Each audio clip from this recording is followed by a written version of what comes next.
На ваге же индейцы, то есть это бывает на ваге и война. Сейчас тут Вот ты камеру включишь, и я тогда буду это уже откроем мы это наш коллоквиум, назовем это так. Жураб, вы тоже там эти имена даете, да, называетесь так?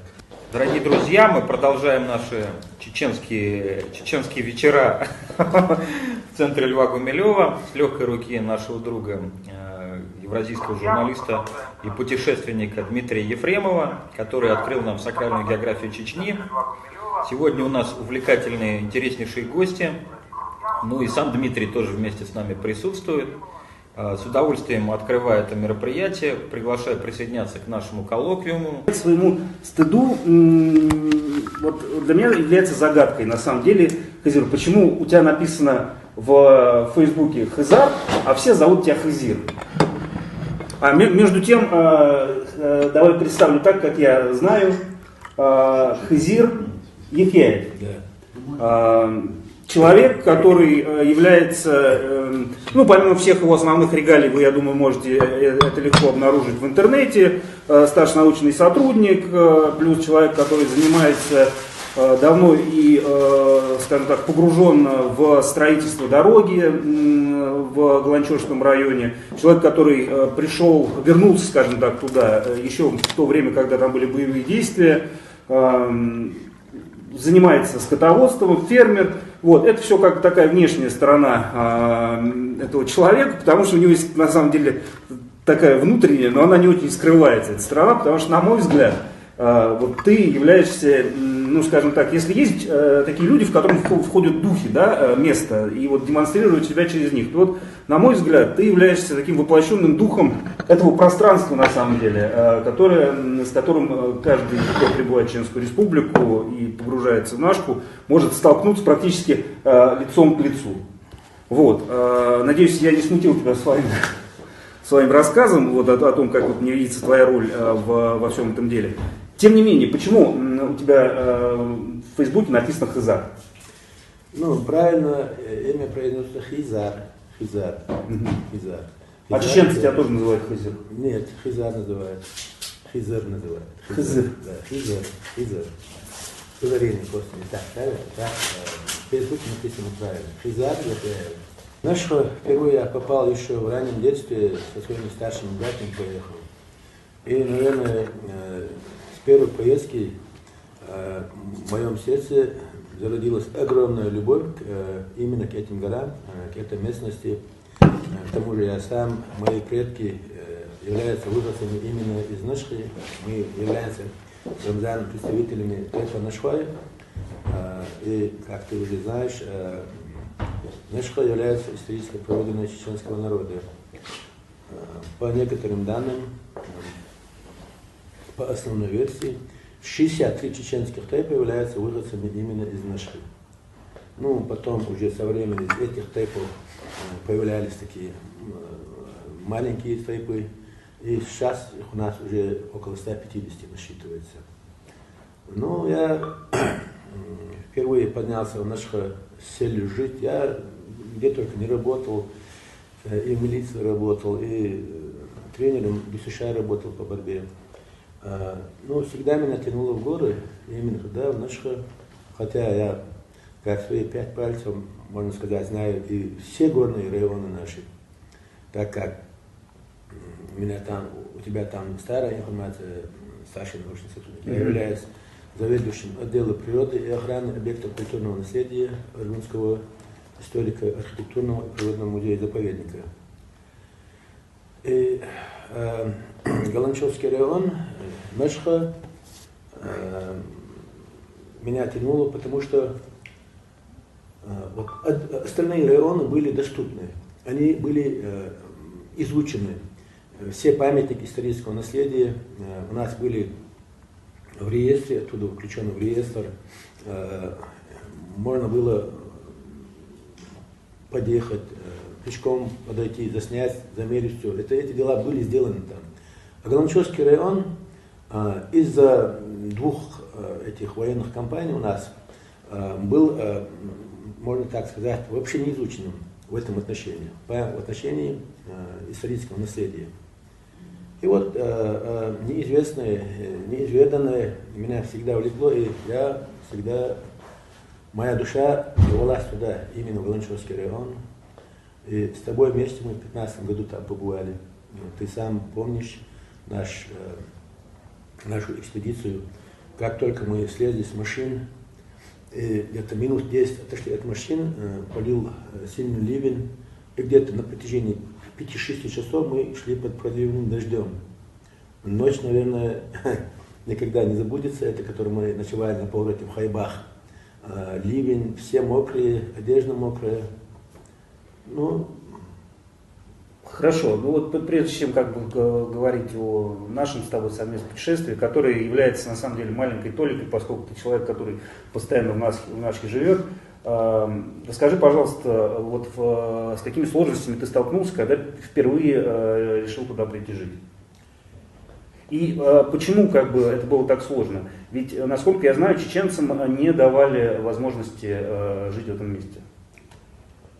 Ну, Галанчевский район сам был расформирован с момента выселения чеченцев в 1944 году. И в 1957 году, когда чеченцы вернулись на историческую родину, в Чечено-Ингушетию, тогда еще два горных района, высокогорных района, Чеберлоевский и Галанчевский, туда не позволили вернуться людям. Эти два района якобы с такой формулировкой были оставлены как отгонные пастбища для равнинных совхозов и госхозов, и колхозов тогда. Но я не знаю, почему именно, какая на самом деле там кроется причина. Ну, скорее всего, исторический центр, очень богатые места памятниками историческими. Ты видел сам, очень красивую флору, фауну, все там есть. Я сам поднялся сюда впервые с целью жить в 99 году. Ну, 99 год – это начало второй чеченской военной кампании. Я там провел год из-за бомбежек ежедневных, именно в Нашхе, рядом со мной. Я вынужден был уже в 2000 году спуститься оттуда. В январе где-то числа 22-го я спустился оттуда. Потом, с разрешения властей, я поднялся уже в 2007 году. А что ты там делал? Ну вот там же никто не жил у тебя.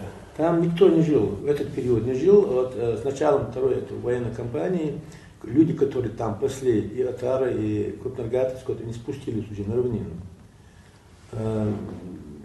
Я остался там. Просто у меня была скотина там. Я остался жить там, но из-за этих действий я вынужден был тоже спуститься. В 2007 году уже еще горная часть была опасна, и боевики были, и минная опасность была. Я с разрешения властей, в частности, я обратился к военному коменданту Усматановского района, с их разрешения с двумя товарищами поднялся обратно туда. И вот в Хайбахе, ты увидел, башня там стоит полуразрушенная, боевая башня, очень уникальнейший памятник исторического наследия, 25 метров высота, боевая башня, это, там стоит дата даже, она построена 430 лет назад.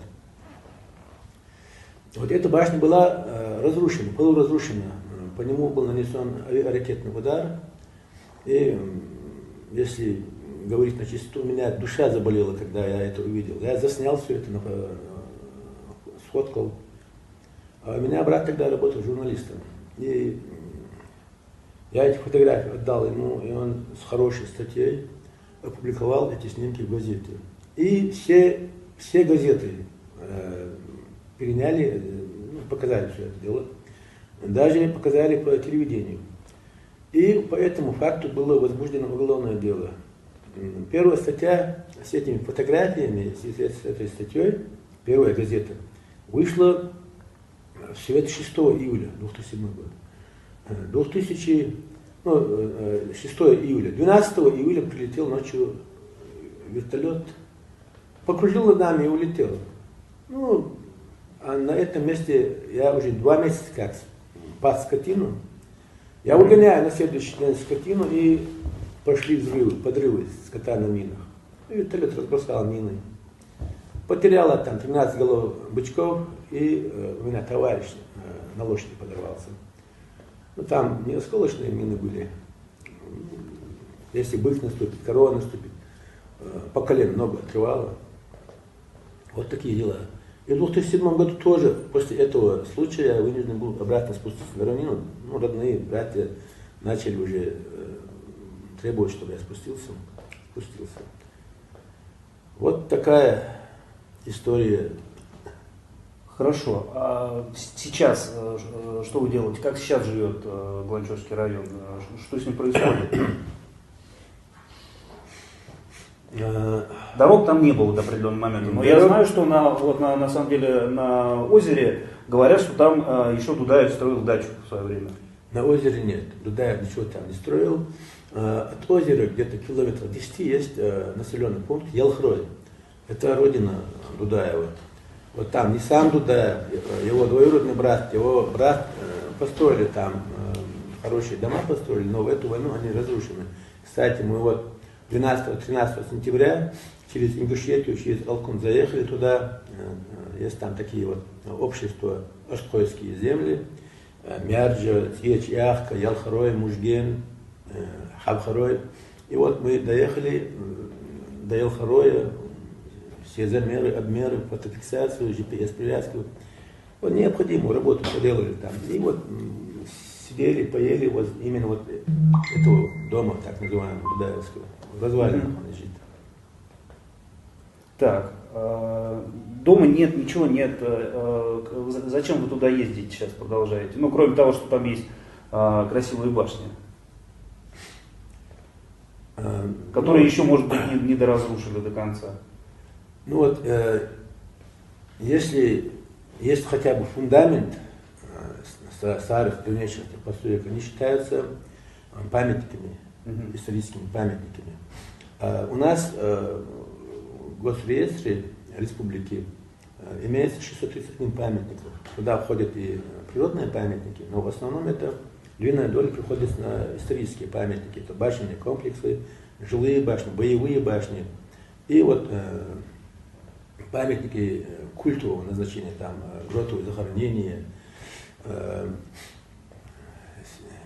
селенги, там всякие святилища древнеязыческого периода. Как я уже раньше сказал, Галанчевский район, он очень мало изучен в этом отношении. И вот с каждой своей экспедиции мы привозим около 15-20 вновь выявленные памятники, которые нигде не зафиксированы, про которых знают лишь те люди, которые там жили. Наш музей-заповедник, он образован в 1988 году. Ну, 91 год, распад СССР, потом это неразбериха там, с властью там, с отделением. И в 94 уже декабре началась первая военная кампания. Вот из-за этих всех передряг район остался так и остался неизведанным, неизученным в этом отношении. Вот и мы вот в сентябре полностью закрыли памятники, которые у нас находились в реестре, про которых мы знали.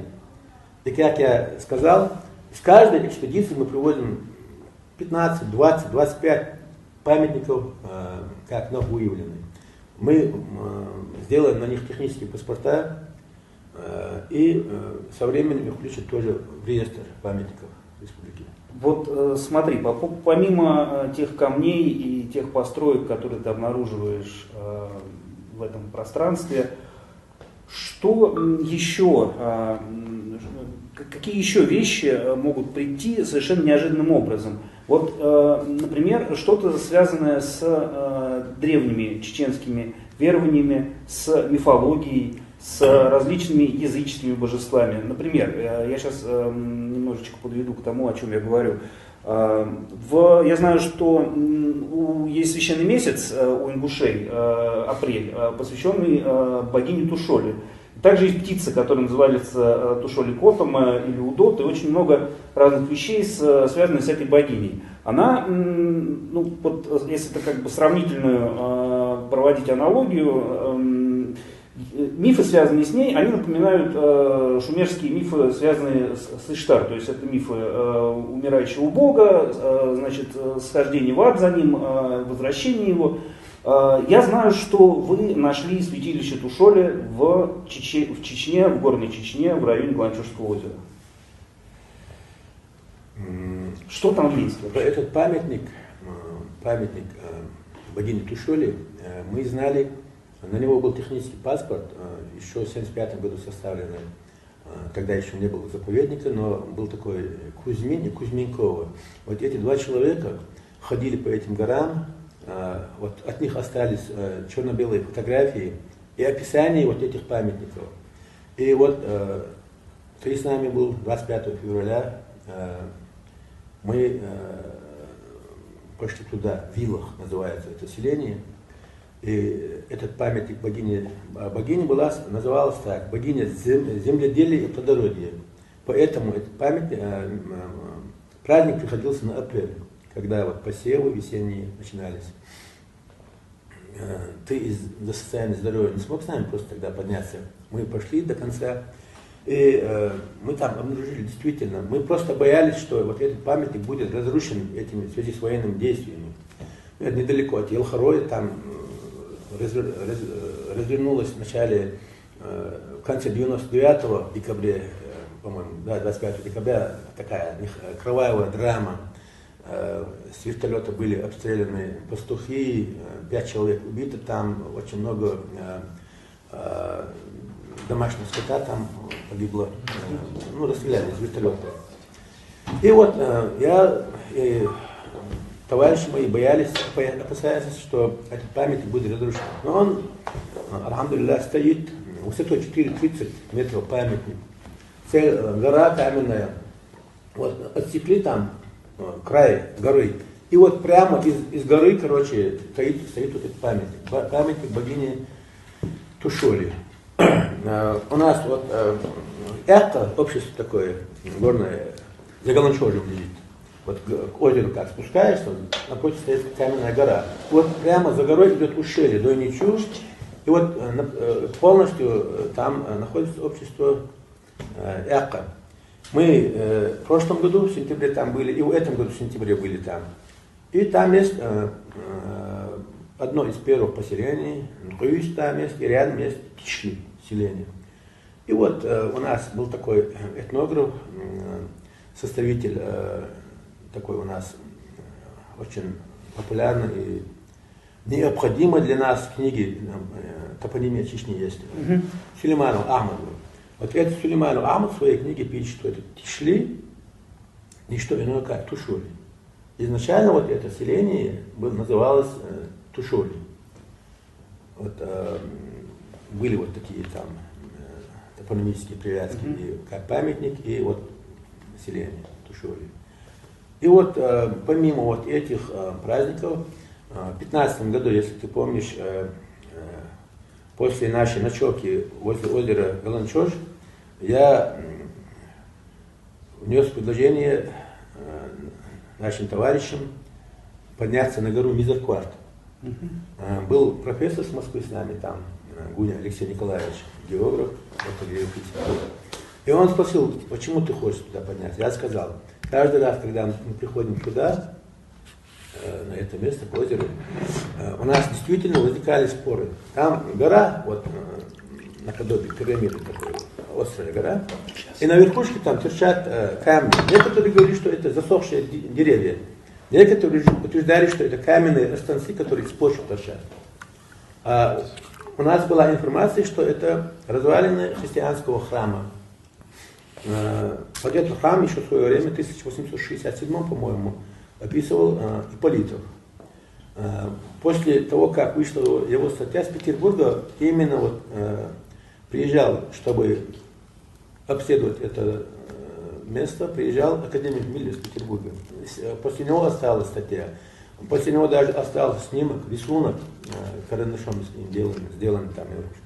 И мы, как ты помнишь, поднялись, 5 человек поднялись на Мизеркварт. И действительно, там стоят где 2 метра высоту, где 1,5 метра высоту, полностью периметр, стен стоит, ограда стоит вокруг. Действительно, там был христианский храм. А почему, из чего ты заключил, что он был христианский? Ну, есть связанные легенды с ними.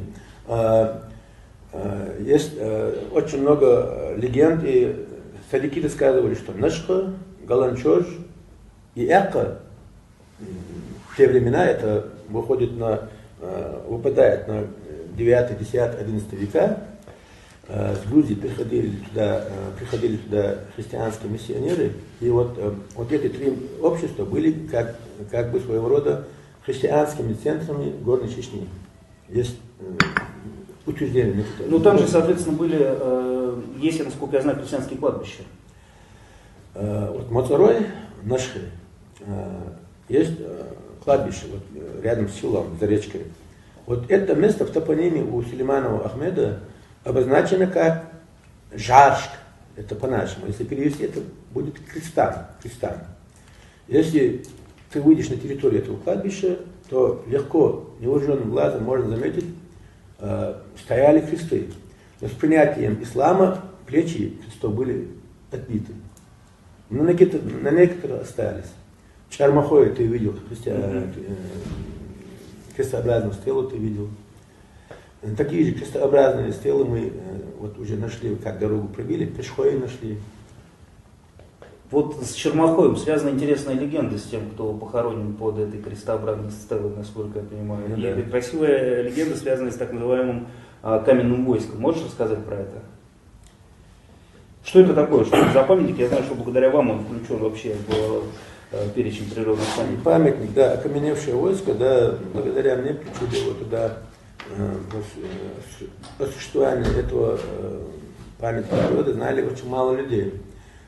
Так как старая дорога на Галанчож проходила совсем по другому маршруту, и проходила она далеко от этих мест. А эту новую дорогу прорубили мы. И вот теперь все ездят и в первую очередь попадают к этому каменному войску, окаменевшему войску. Ну, есть легенда такая, связанная с этим местом. Говорят, старики рассказывали, и записано, у Марковина даже записано. В Чермахое, говорят, жила очень красивая девушка, и в нее был влюблен джигит из других мест. И говорят, вражда пролегла между ихними тайпами, и никак не могло случиться так, чтобы эта девушка вышла замуж за того парня. Но парень решил силой забрать ее, собрал своих друзей, дружину свою и направился туда к Армах. И девушка узнала, говорят, про это, что он идет, бывший ее любимый, чтобы силой ее забрать. И пролилась кровь. И девушка, говорят, произнесла заклинание, что он, бывший ее жених, и его друзья превратились в камней. Но говорят, что вот жених и его дружина превратились в этих камней. И потом, говорят, она это заклинание произнесла и свой адрес, чтобы я и 2 сундука, которые я приготовил, как бы приданное, тоже превратились в камни. Вот старики эту стелу христианскую называют не иначе, как это камень, превратившийся, девушка, превратившаяся в камень, так и называют. Но еще старики называли эту стелу еще камень с плечами, не любя называя крестом. Чтобы не называть это крестом. Камень с плечами называли. Это где-то зафиксировано, записано? Легенда? Да, это легенда. Эта легенда записана у Марковина, по-моему, еще у какого-то автора. Но сейчас уже ее многие рассказывают, многие пишут про это. Ну вот ты уже говорил по поводу Миллера и его первой экспедиции. Я, собственно, из его записи узнал историю появления Галанчожского озера. Она тоже очень красивая. Легенда. Да. Вот как оно появилось? Как себе представляют чеченцы? Ну, это легенда. А легенда гласит так, что озеро изначально находилось местечке Анка, это рядом с Елхароем. Анка, это, если перевести, это и будет означать озеро. Действительно, там есть очень большой котлован, действительно похоже, что там когда-то стояло озеро.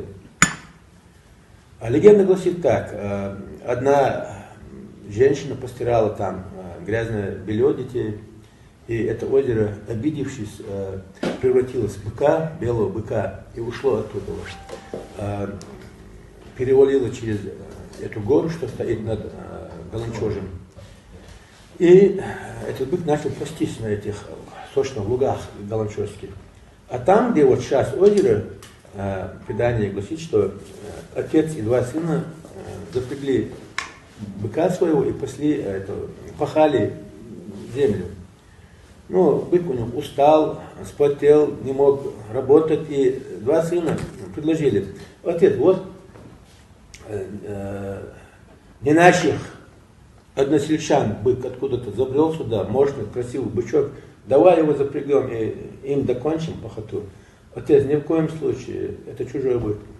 Ну и сыновья упросили отца идти в дом отдохнуть, и как только он скрылся из глаз, запрягли этого быка и начали пахать им свою землю. И предание гласит дальше так: с каждым кругом бык потел, таял, и вот с последней бороздой бык полностью растаял и превратился в озеро. Еще старики рассказывали, это легенда все-таки, рассказывают, зимнее время, когда озеро замерзает, там периодически, там остаются два места, черные, два места, и старики говорят, это ноздры быка. И периодически оттуда, от озера доносится такой вой. И это старики рассказывают, что это бык воет там. А на самом деле, если исходить из того, что рассказывают географы и специалисты в этом направлении, озеро, говорят, тектонического образования, там вода капает, все, ты же видел, красивое большое озеро, 380-450, средняя глубина 36 метров. Стекают туда 3 родника небольших. Но основная вода, родники снизу выходят. И периодически там происходит обвал земной коры там внизу, и водоворот образовывается. Я не знаю, ты видел или нет, на левом берегу озера стоит надгробие.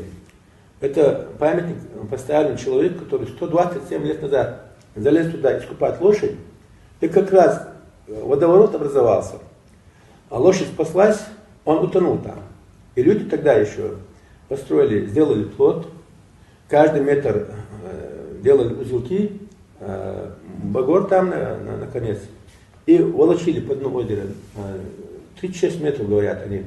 Он лежал на глубине 36 метров, за одежду зацепился этот якорь, и вытащили. Вот это надгробие поставлено этому человеку. Это удивительно на самом деле. Вот мне хотелось бы подключить вас к дискуссии и вообще к этой истории с быком.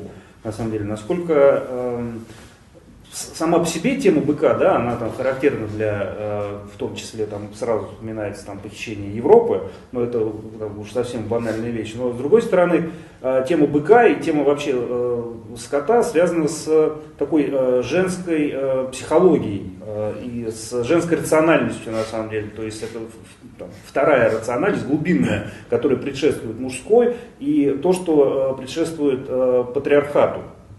Вот чеченское общество, несмотря как бы на всю свою такую воинственность, да, все-таки в своих глубинах как раз несет в себе, мне кажется, эта история с быком, поскольку она на самом деле центральная. Ну вообще это озеро, это пространство центральное для чеченцев. Вот какие-то такие очень важные глубинные женские мотивы. Я бы просто разделил бы вот на 3 части того, что ты говоришь, потому что между быком и женщиной там можно найти, конечно, соответствие, но это вещи разные. Это звериный стиль, который множество народов был. Я просто знаю несколько народов, у которых тоже бык в почете. Там, не знаю, насколько они матриархальны, патриархальны. Вот я вспоминаю якутов. Они считают, что приходит огненный бык, и он вот несет вот эти морозы и лед, и он как бы вот он практически. И они периодически слышат его рев как раз тоже. Мы ездили на поле с холода, и там в этом в Имиконе они построили ледяной дом, и там раскладывали эти ледяные камни, как фактически Кай в доме Снежной королевы. Вот, я тоже несколько рун там сделал, но вот периодически наши спутники утверждали, что они слышат рев вот этого ледяного быка. Ледяной бык, который внутри огненный. То есть вот этот рев этого быка у очень разных народов. Я думаю, во многом, конечно, может быть, это связано со временами, когда Новый год был в знаке Овна, то есть весеннее равноденствие, оно несколько потом ушло в эпоху рыб, ну, в знак рыб. Можно много спорить. Но это отдельная тема, очень большая, связанная со звериным стилем, с почитанием различных зверей.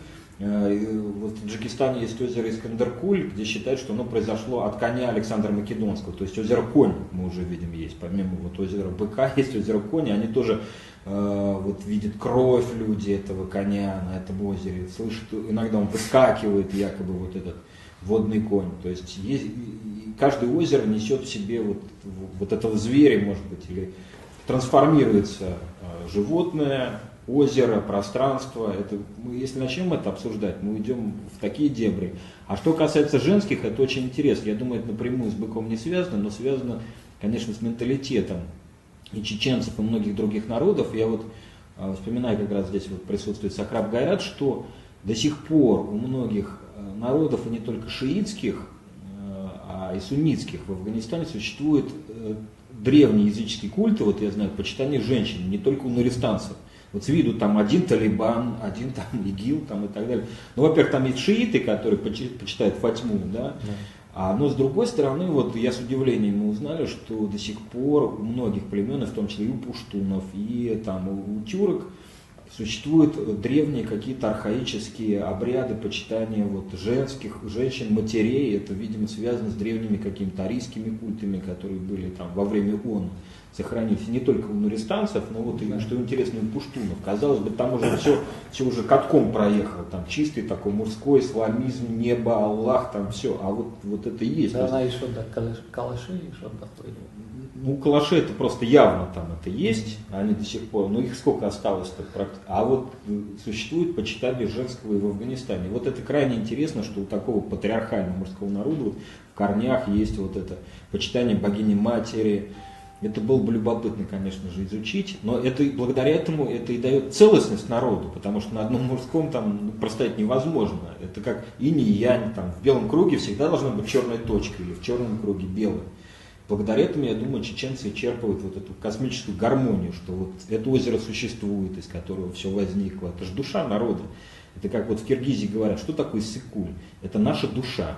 Вот вроде они все горные ребята, они все скачут там на конях, там, на этих ишаках, там эти киргизы, причем страшные люди. У них основная забава с древности была это пойти охотиться на волков с дубиной. То есть и задача избить волка дубиной и потом вырывать их друг у друга. И кто вырвет этого волка, которого дубинами избили, и донесет до села, то это молодец. И тем не менее, у них тоже есть женский культ, связанный с Иссык-Кулем. Тоже очень интересный. Там, вот это тоже очень любопытно, что действительно озеро это, конечно, как женское, это как праматерь, как чаша, из которой все произошло, бездна такая, из которой все родилось. Вот это, мне кажется, тоже было бы любопытно обсудить, да, и как-то зафиксировать, и, может быть, опубликовать какие-то статьи на эту тему. Это что касается вот некого женского, да, женской составляющей в этой части. Но ведь есть и абсолютно точно проявленная мужская, она напрямую связана с башнями, потому что, сама по себе башня, это очевидно, это вертикаль, это мужская энергия, и вот можно очень четко локализовать на самом деле на Кавказе ту область, где башни есть, и те народы, у которых башни есть, и те народы, у которых башен нет. И вот я для себя на самом деле вот до сих пор не понимаю, почему, например, вот часть грузин строят башни, а какая-то часть нет. А вот армяне, например, вообще как бы башни не строят и не строили, а вот в Дагестане строили. Почему это так образовалось, и вряд ли это можно соотнести именно с вопросами безопасности или с тем, что это только нужно было от кого-то обороняться, поскольку башни, которые я зачастую вижу, они построены в таких местах, что там и обороняться, во-первых, не от кого, там наверняка никто не ходил, сигнальную роль они какую-то тоже выполнять не могут. Ну, то есть, видно, для чего-то другого их строили. И вот, Хазир, мне хотелось бы у тебя спросить, как, по-твоему, для чего чеченцы строили башни, кроме их какого-то утилитарного характера? Впервые вот эту сигнальную оповещательную оборонительную систему, говорят, построили в Урашту. Об этом пишет Дьяконов. И благодаря этой сигнально-оповещательной системе ассирийцам, их известному врагу, еще ни разу, говорят, не удавалось застать врасплох. Это уникальная система в действительности. Вот, например, у нас, если взять Аргунское ущелье. Аргунское ущелье одно из самых длинных ущелий не только в Чечне, но и на Кавказе. Это протяженность 132 километра. 122 километра. И вот на протяженности этих 122 километров раньше вот наши историки утверждают, что стояло там около 130 башен сигнально-оповещательного оборонительного типа. И они все были построены вот чисто по типу уратрицев, на возвышенностях, визуальной, видимости. Короче, если враг появлялся на равнине, то в течение часа жители самых южных сел, это живущие у главного Кавказского хребта, в данном случае это были мелхостинцы, Хутор-Меши является одним из самых южных поселений в этом ущелье. В течение часа жители этих самых крайних сел могли узнать, что движется враг. Это во-первых. Но башни тоже, они разные. Как я уже сказал, носили чисто сигнально-оповещательный характер, оборонительный характер. Есть наскальные башни. Наскальные башни, они вообще уникальные постройки. Вот в этом и в прошлом году мы обошли все наскальные башни на территории Чечни. Это действительно, это надо увидеть. Построить на земле там пирамиду, или же, я имею в виду египетские пирамиды, или другие статуи Будды, конечно, это сложно, не имея современных технологий и инструментов. Тогда построить это действительно диковинка. Но построить на этих отвесных скалах на высоте 200, 300, 500 метров эти башни, 15-метровую высоту, 30-метровой длины, трехэтажные, это действительно очень, я не знаю, какими людьми, какими мастерами этого дела должны быть люди.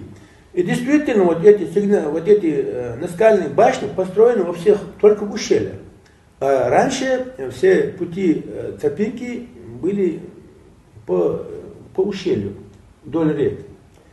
И вот все эти наскальные башни действительно преграждали с севера на юг передвижение врага. И они построены как препятствие врагу. И действительно в этом ущелье человек 20, забравшись в эту башню, имея достаточное количество запасов, стрел там, могли остановить, задержать действительно огромное войско. Там не развернешься, там очень маленькие, тесные ущелья. Вот эти наскальные башни, не всякого сомнения, построены как оборонительные. Обороняли проход через это ущелье. Сигнальные башни, они строились, как правило, на высотках. Например, если идти по этому Чанти-Аргунскому ущелью, и вот Михалойская башня, данная установлена, наскальная башня, оттуда на противоположной скале стояла башня, видно было. И такая система там была. Ночью разводили костер. Обязательно запас из сухих дров и сырых там содержался. Почему? Сухие дрова ночью разводили костер. Туман, и днем костер не виден, днем костер не виден, дым должен быть. А в туман, если и костер, и дым не видать, то били в набат. Там висели медные тазы, как говорят, и били по ним. Вот, носили башни чисто оборонительно, чисто чтобы сохраниться, вот Нашхе есть Габигал. Чуть дальше, за Мацароем, есть еще местечки Тайшхами. Вот подобное этой Габигал, тоже наскальная башня, строена в скальную нишу. ну, где-то, не где-то, сейчас скажу, 37 метров от уровня земли. Чтобы переждать. Постоянно говорят, ходился там, не порчишься, не быстро порчишься запас продовольствия. И, как правило, ну, возле Ад-Бирал сейчас уже нет родника, говорят, в давние времена, и там рядом родник был, говорят. Вот чтобы оборониться, чтобы переждать какое-то время, вот для этой цели строились. Хорошо, но это ты говоришь про Аргунское ущелье. На самом деле, если мы говорим про ту историческую область, откуда пошли Новчи, да, собственно, там же тоже есть огромное количество башен, причем не наскальных, а которые, ну вот та же Хайбургская башня, да, которая разрушена, которая была просто на плато стоит. Какую функцию они несут? Там же нет кого было обороняться-то, по сути. За всю историю Нашка, как утверждают наши ученики, нога врага еще не ступала, говорят, на территории Нашки. И если ты заметил, именно в Нашке очень мало боевых башен. Башен, несущих с собой функции именно боевой башни. Мало там. Почему мало? Ты видел эти скалы? Это естественная крепость, естественное укрепление.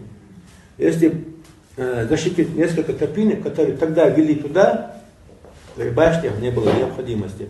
А эта башня, которая стоит в Хайбахе, вот наподобие этой башни на территории Нашха есть еще где-то 4-5 башен. Это в Терлойском ущелье, Никорое, Мазарое, Гемра.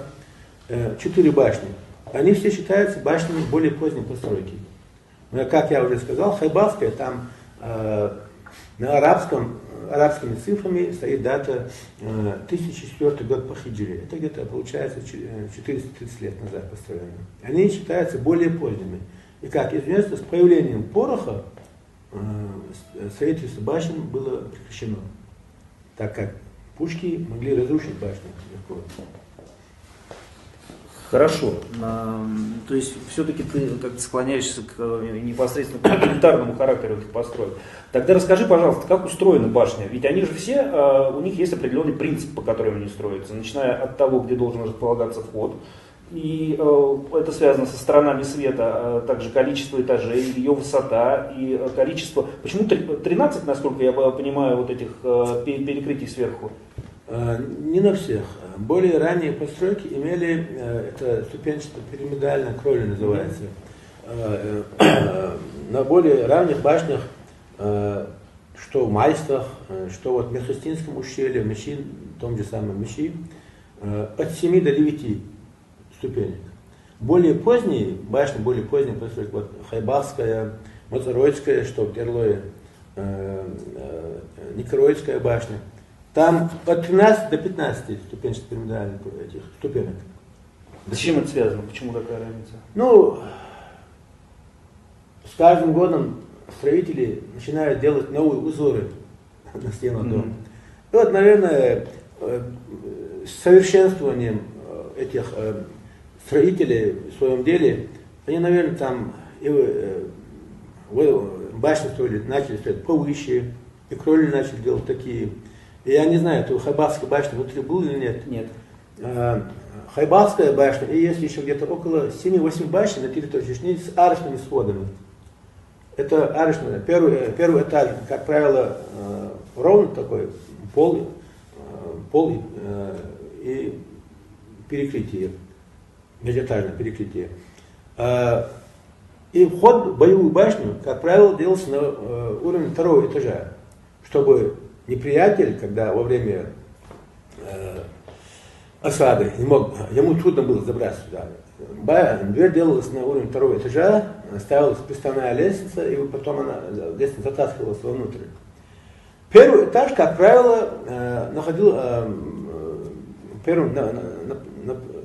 первом этаже, как правило, находился, ну, мы его лорма называем, это типа подвала. Там хранилось запасы дров, запасы камня, чтобы сбрасывать на неприятеля с этих мощекулей, с балкончиков. И дверь на 2-м этаже. Между 1-м и 2-м этажом, как правило, делался вот этот арочный свод. Я не знаю для чего, но я знаю одно. Вот башни, где вот сделаны эти арочные своды, они намного прочнее. Вот ракета, которая была пущена, наверное, с вертолета. Тамара Чигаева, кстати, как раз вот нас смотрит и пишет по поводу этой ракеты. А спрашивают, как смотреть? Это же в Фейсбуке идет. Да. Что нужно? Просто зайти ко мне на страницу и там будет нажать на прямой кнопку. эфир. Вот эта Хайбарская башня, и она, вот, как ты знаешь, она прошита с севера на юг, ракета прошита. И пошла трещина сверху вниз. Эта трещина прошла до этого арочного свода. От арочного свода вниз ни трещин нет, ничего, башня целая, сверху разрушена. И вот я уже дорогу пробились туда, на машине можно проехать в Хайбар. Я где-то неделю назад там был и заметил, что часть кровли, которая еще стояла после обстрела этой башни, она вот уже, вот эти годы уже обвалилась. А вот такой действительно момент, то есть помимо оборонительного и сигнального значения, явно было еще в доисламские времена башни несли наверняка обрядовое значение какое-то. Либо в самой башне какие-то обряды наверняка проводились, либо рядом с ней. То есть, просто по опыту, любое такое сооружение, оно так или иначе обрастало какими-то символическими значениями, сакральные функции несли они. Вот в соседней Ингушетии, например, у них там есть так называемые герды, да, это вот, те же святилища. Здесь, в Чечне, на самом деле, в той же Нашке, роль этих святилищ что выполняла? Ерды, у нас есть такая сакральная гора в системе горы Нашхлам, называется Ерды-Кварт. Ерды-Кварт это на голландском диалекте изначально название горы было Эрды-Кварт. Эрд. Меликашвили переводит слово Эрд как святой, святая, святая гора, храмовая гора. И Меликашвили в одной из своих работ описывает храм языческого периода, который стоял на этой горе Эрд-Кварт. Очень красивая гора, я много раз лазил туда, и последняя наша экспедиция 31 декабря в прошлом году была, телевизионщики с нами были, и туда идет четко, хорошо сохранившаяся тропинка, и гора эта связана с нашим, так сказать, Меххелом. Это совет старейшин страны. Изначально на территории Чечни Меххел начал собираться в Нашхе, на этой горе. Эрд-Кварт, я считаю так, придерживаюсь именно этой версии, что слово Эрд идет от слова Ордини. Ордини был духовным центром урожденцев, но он еще назывался Мусасир. Изначально своим духовным центром, чеченцы поставили на этой горе. И говорят, уже потом с водворением ислама, с христианства, языческий храм был разрушен, камни были связаны мацарой, и там построена была, говорят, церковь, рассказывают так. И некоторые утверждают происхождение слова наших, название наших некоторых слов. Например, у нас в Нашхе есть слово село Мацарой, есть в Ирловском обществе селение Мацарой, есть в Аркинском обществе слово селение Мозорга. И говорят, эти слова никак иное, что урартийские мусасиры. И ордини говорят тоже оттуда, и Эрд-Кварт. Вот в боевых башнях, и связаны с боевыми башнями, про обряды я ничего не знаю, не слышал. Но вот в жилых башнях, жилые башни, мы называем их гала. В жилых башнях посередине ставился столб, укладывался из камня, опорно-несущий столб для перекрытия. И снизу, если двухэтажная, пятиэтажная, до самого верха идет вот этот опорно-несущий столб. И этот столб чеченцы называли Эрдбогом, священный столб. И если вот этот столб в жилой башне чеченцев считался священным. Точно так же в жилой башне священным считался и очаг, и очажная цепь.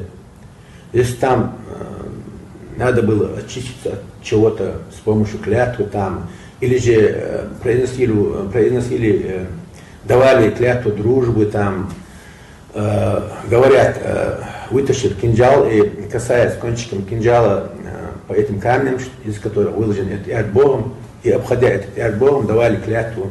Говорят, клятву давали, держась за очажную цепь, те времена еще, когда, в основном, когда женщины проклинали там друг друга, ссорились между собой, говоря, что проклятием, очень страшным проклятием было, чтобы у вас потух очаг. Женщина хранила очаг. Да, женщина, вот мы говорили, у нас чуть раньше был разговор про патриархальность, матриархат. Чеченцы очень патриархальный народ, но несмотря на все это, у нас есть вот такие отклонения от этого, можно сказать так. Женщина считается вот очень большое уважение к женщине. Например, женщина, мужик-добытчик, он или на охоте в те времена, или же где-то еще добывал хлеб насущный для семьи, а женщина воспитывала детей. И вот если потомство человека, он говорит на языке отца, но об этом говорится так, язык матери. Нигде не сказано язык отца, что он говорит на языке отца. Говорят, он говорит на языке матери. И вот есть еще вот такие понятия у нас. Например, село, где я сейчас уже на равнине, где я живу, где мой дом, это село называется Гихи. Кстати, там много раз бывал. И это село считается одним из первых поселений на равнине после вот нашествия Тимура. Это считается, что село изначально было не селение Гихи, а вот хутора там были. Хутора были в основном, в первую очередь, заложили там нашхинцы, спустившись по реке Гихи. И потом уже из этих хуторов образовалось это село. Вот это село никак иначе, как Нан-Гих, мать Гихи. И Нашха тоже называют Нан-Нашха, потому что она является прародиной, Нан-Нашха прародиной чеченских тайпов многих, а Нан-Гих, потому что одно из первых поселений на равнине. И своего рода вот уже из Гихов уходили люди уже, и к Тереку уходили, и в другие села, образовывали там другие хутора, другие поселения. Поэтому Нан-Гих, Нан-Нашха, так. Хорошо, это вот все очень интересно, и опять-таки нас связывает с женским космосом, но есть еще одна удивительная история, она тоже связана с Эрдкорт, она связана с чашей и с историей про чаши. Вот расскажи, пожалуйста, какое место этот символ имеет в чеченской и мифологии, и истории, и как это связано с нашей? Но это не из области мифологии и легенд, это действительно не чаша, был котел такой.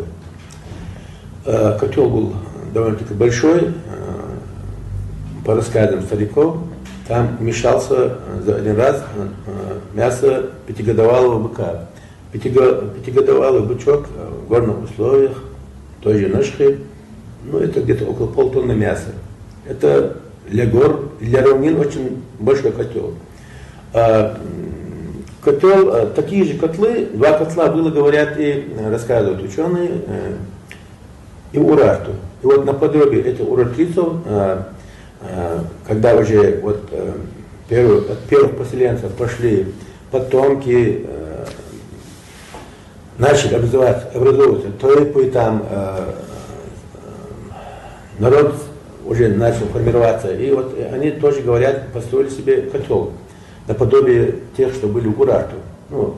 И котел, говорят, был построен из 6 полос, медно-бронзовых полос. Котел сохранился до 1843 года. В 1843 году и он олицетворял собой единство чеченского народа. 2 раза во время собирания этого меххела туда приезжали представители со всех тайпов. Уже 1000 лет, 1500 лет назад вышедшие из Нашха и теперь уже назывались другими именами тайпы их. Чебарлои, тот же ичкерийские тайпы, нашмахоевские, майстинцы. Вот весной и летом 2 раза собирался, говорят, меххел, Нашхе. И вот для этих таких вот мероприятий этот котел, он, говорят, хранился в Мазарое. его на санях, на бычьих упряжках доставляли к месту сбора народа, ну, на ту же гору Ердыкват и Аркват. И там в нем, готовили еду для народа.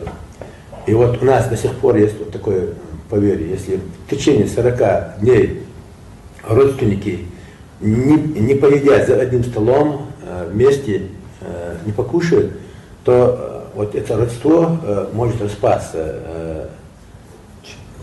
Да, это еще оттуда идет. Да, то есть мы видим, кстати, попутно замечу, что бык, он жертвенный бык был. Именно бык, который утонул в озере, утонул в этом котле, это бык, не из которого родилось, что это вот принесенный в жертву, поэтому он священный, собственно, получается. Потому что он весь народ в себе вобрал, все энергии этого народа и стал таким тотемическим покровителем, получается, одновременно народа. На лепестках этой чаши или котла, насколько я знаю, были выгравированы имена тейпов чеченских. И большое желание разрушить этот котел было у имама Шамиля. Да. И он, собственно, это и сделал. Вот на твой взгляд, для чего это было, ну, для чего это случилось, почему он испытывал такую ненависть, собственно, к этому предмету, и что это повлекло за собой? Ну, старики рассказывают, что его надоумили это сделать, ну, ему так вроде бы преподнесли это, если не разрушить родовой котел нашхинцев, ты не будешь командовать над чеченцами, не будешь имамом, что они тебя не признают. Если нашхинцы тебя не признают, то и другие не признают. В таком ракурсе преподнесли, говорят. И этот котел на тот период находился в Чармахуе. И оттуда его забрали, и забрал его чеченец, ну, было преподнесено это все так, что его забирают просто для приготовления еды для войска. Вот с этим чеченцем, насколько я знаю, с его тейпом связана дальнейшая история про предательство, про какое-то очень серьезное было. Да нет, предательства там не было, он просто был, он и был еще один из тейпа Вишни, рассказывают так старики, они возвращались с военного совета Шатоя, есть там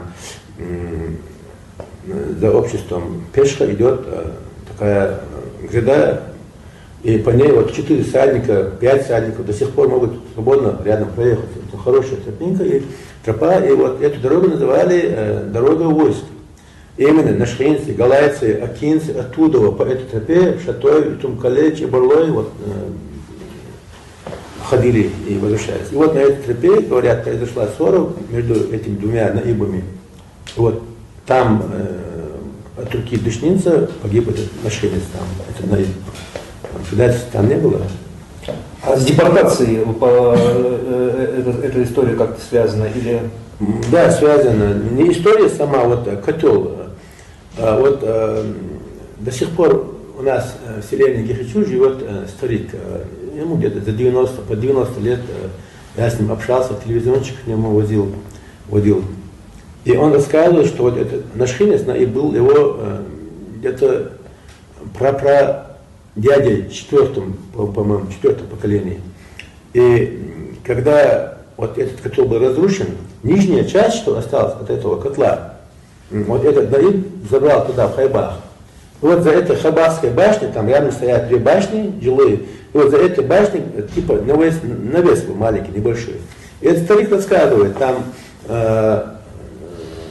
Аварис, говорят, был жестянщик, мастер, там ходил, работал, и нашли, сейчас в Галичинском районе.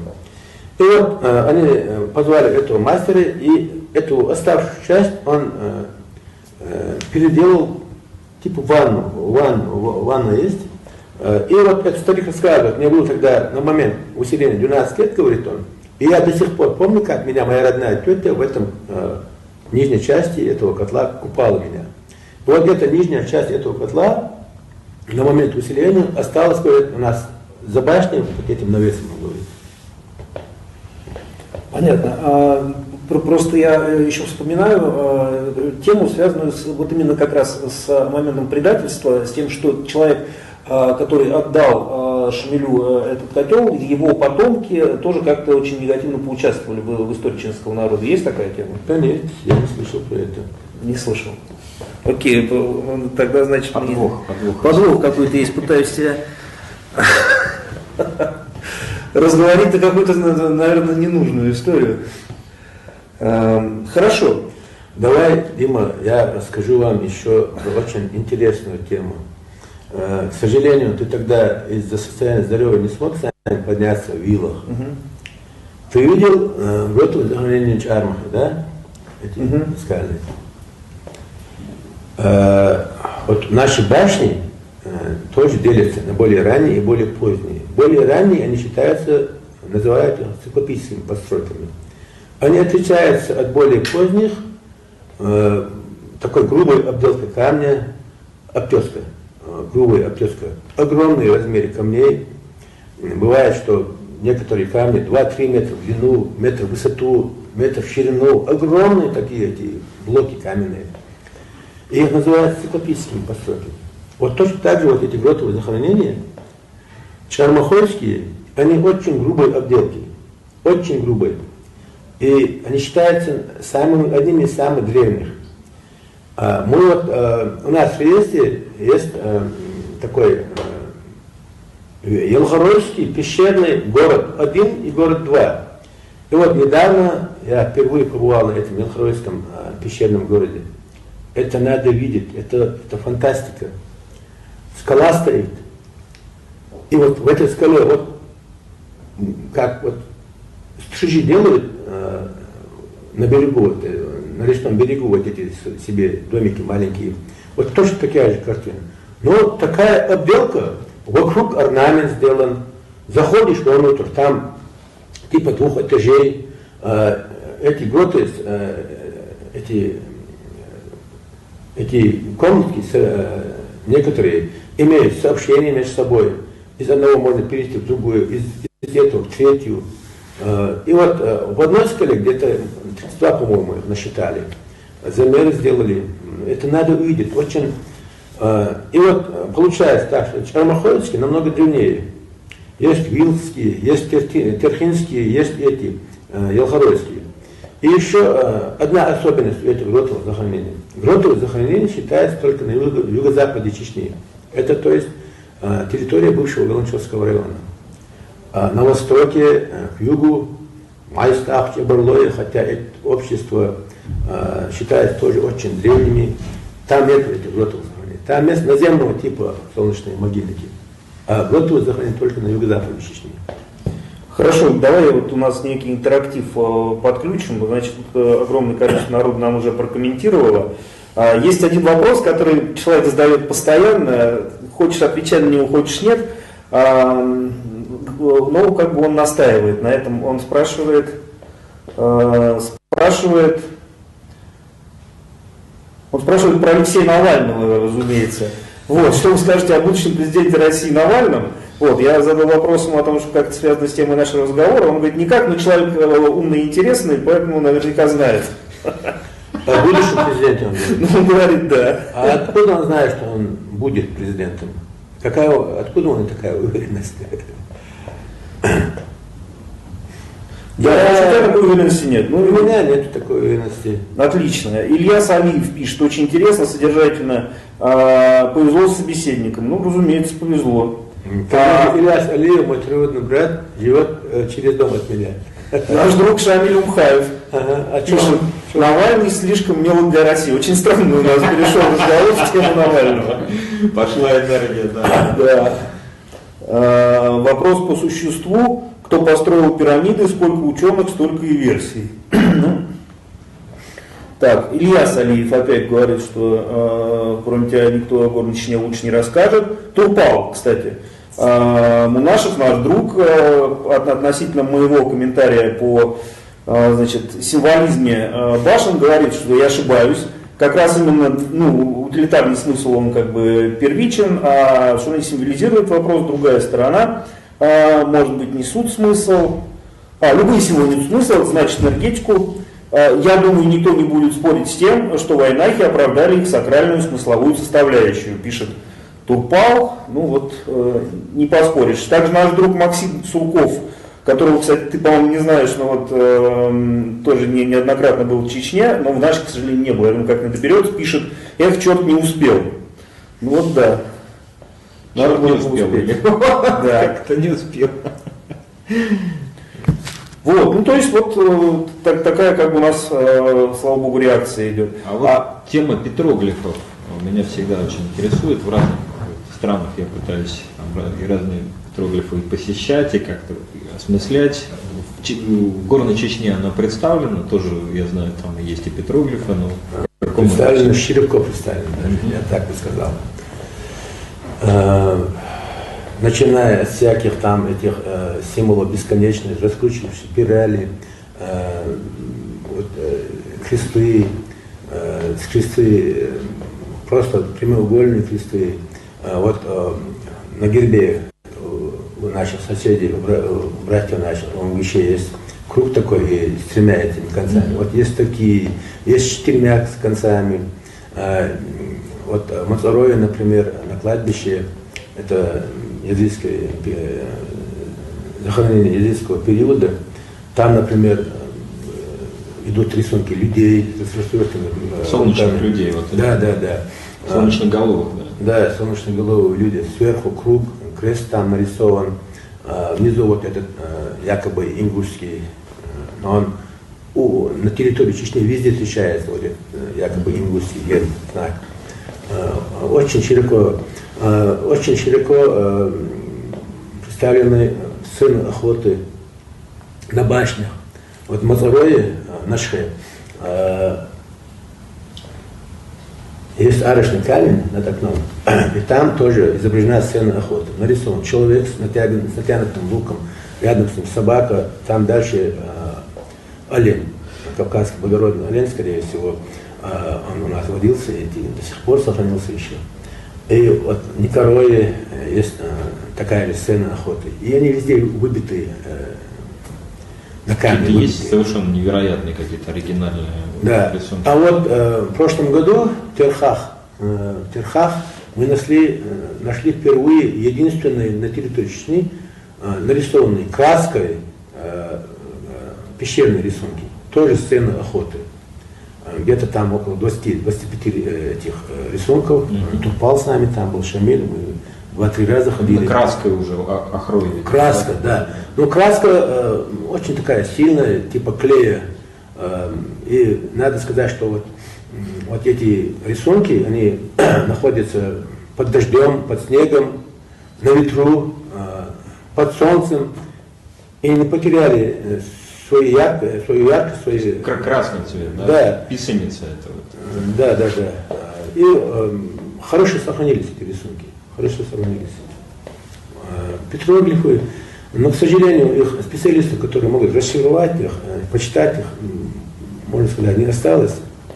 Хотя некоторые пытаются там, не знаю, от себя или несут ли там какую-то действительно какую-то обоснованность, не знаю я это. Но очень много, везде, куда не пойдешь, от юг Чечни, там... Пишет, память iPhone заполнена. То есть трансляция... Нет, трансляция идет, он просто... И у тебя осталось 10%. Да. Ой, вы рассказывали про озеро Амка. Озеро Амка, местность, селение Амка. Амка это слово означает? Ам означает озеро по-нашему. Амка это, лежит где-то километров 7-8 от Галанчоджа. И вот, согласно легенде, вот это озеро изначально находилось там. Ну, действительно, если придешь на это место, действительно, там место котлован, возможно, что там действительно было озеро. Вот это котлован вы говорите. Дело в том, что слово амик, это с арабского означает глубина, вот котлован. И вот персы, вот больше иранского фарси, они говорят амик, амка, то есть глубина котлован. И это мне было интересно, может, как означает тоже вот эта глубина. Вот, так как афганцы его уже называют по-другому. Это больше связано с персами, которые постоянно переселялись вот туда, в Дагестан, в сторону Чечни. Ну, у нас в языке с понятием ислама в языке очень появились очень много арабских слов. Да, арабские. Есть тюркские слова, очень много тюркских слов. Это говорит о том, что контакты были. Например, окаменевшее войско, там берет начало река Ряшня. А это Ряшня, это тюркское слово. Изначально чеченцы, нашхенцы, которые жили там, в древние времена вот эту реку называли Кайхи, Белая река. Белая река. И это ущелье на карте до сих пор обозначено как Кайчу, Белое ущелье, ущелье Белой реки. А теперь и на карте, и люди знают эту реку как река Ряшня. Это, Ряшня уже слово тюркского происхождения. Так, поскольку сейчас у нас прекратится трансляция, мы, я думаю, еще разговор наш продолжим. Вот, но для публики, которая нас смотрит через интернет, мы, наверное, сейчас попрощаемся. И я вот что хочу сказать. Очень здорово, что ты пришел. Я надеюсь, это, во-первых, здесь не последняя твоя встреча с нами. А еще мне бы хотелось пригласить сюда всех тех уважаемых людей, которые сегодня нам комментировали. И Турпалому нашего, и Шамилю Умкаева, а также всю группировку известная Чечня, которая занимается вместе с тобой большим этим исследованием. А также, на самом деле, хотелось бы и пообщаться с другими людьми, которые уже занимаются освоением и сегодняшним развитием Галанчурского района. Вот, в частности, Арби Амирханова было бы очень хорошо, если бы... Да. Вот, так что я думаю, что это наша не последняя встреча.